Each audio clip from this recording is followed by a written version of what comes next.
Imagine being told by everyone you trust, by everyone you love, by everyone who was supposed to believe in you, that you would never make it. Imagine hearing that, not once, not twice, but every single day, for years. Now imagine proving them all wrong, not quietly, not privately, in front of the entire world. This is that story. His name was Elvis, and before he became the most famous musician on the planet, he was just a shy kid from Tupelo, Mississippi, who loved to sing. His family had nothing.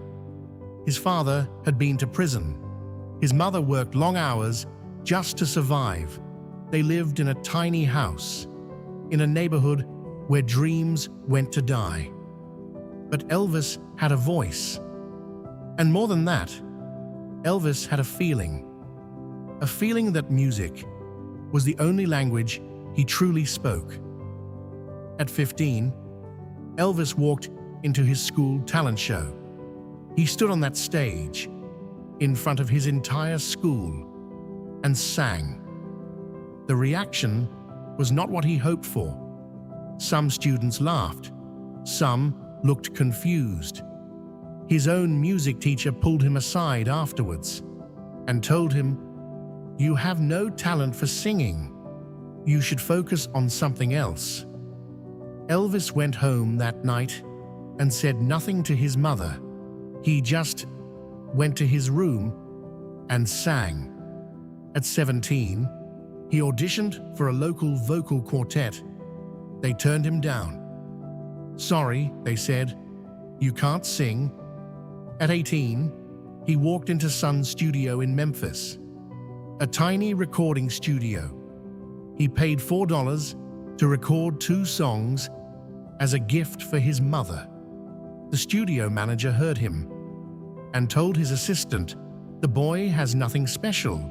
He sounds like everyone else." 3 rejections. 3 people who looked at Elvis Presley and saw nothing. But here is what none of them understood. Elvis was not singing for them. He was singing because he could not stop, because the music inside him had nowhere else to go.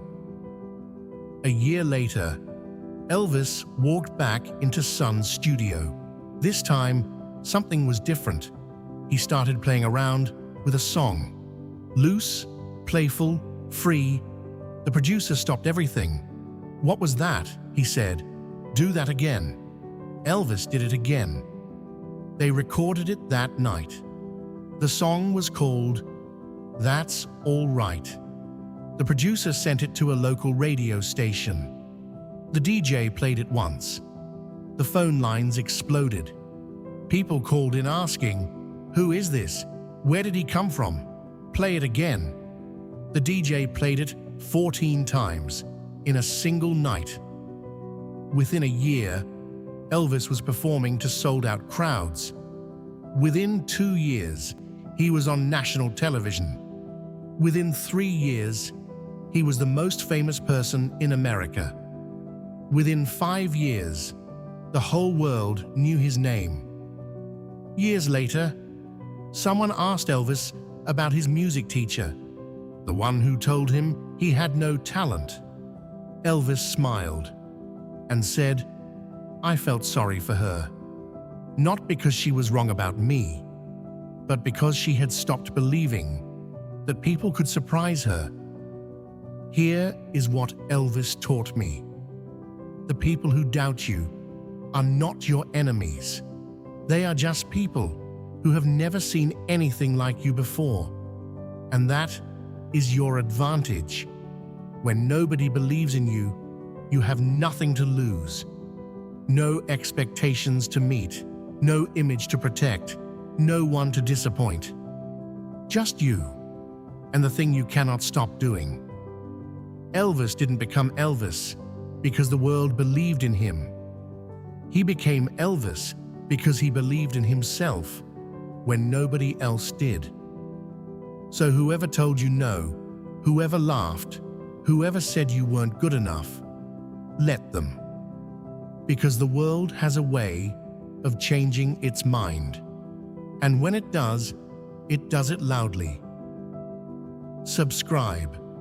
Every week, one story, one lesson, one reminder that the ones who doubted you the most will one day be the first to say they always believed in you.